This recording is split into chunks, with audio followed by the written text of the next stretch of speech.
Hello everyone, this is Dr. Rohit Agrawal, Assistant Professor, World College of Technology and Management.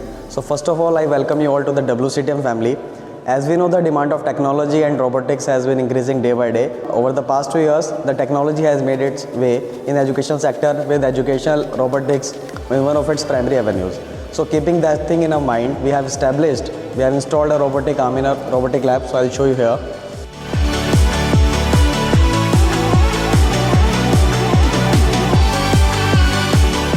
So basically the aim of this lab is to enhance the skills of the students so that they can implement in their future life and get the best output. So we have multiple functions of that robotic arm, like we can do pick and place, we can do painting, and we can do welding as well over here.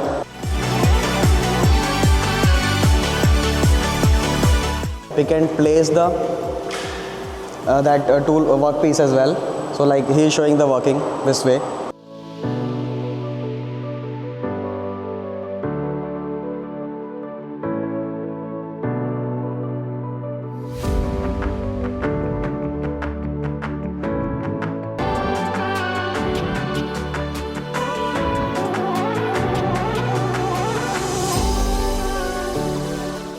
So it has many applications in industries as well. Like we can do multiple functions in each and every assembly line.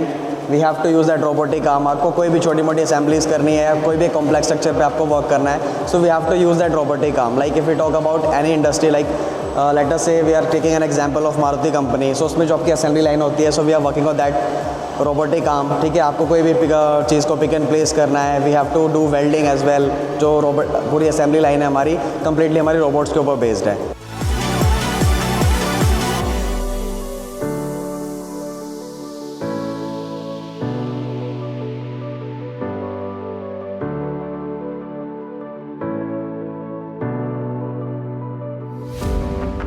So in each and everything we can say that we are using the robots in every field. So that is why it is one of the most important factor in the life of the students. So this is the control unit of that robotic arm. So and we have that joystick as well. So joystick में हम क्या करते हैं, basically अपनी coding कर सकते हैं. We have to perform various functions. जैसे कि अभी इसमें हमने कोडिंग सेट करी हुई है पिक एंड प्लेस की. And if we have to work multiple functions, like we have to do welding as well. So we can implement that coding over here. So after installing that coding, we have to run the setup, and then in that case we can perform the welding as well. Over here right now we are showing you the pick and place working of that robotic arm, and we have that latest technology of robotic arm, that is of ABB technology. This is one of the latest technology in robotic nowadays.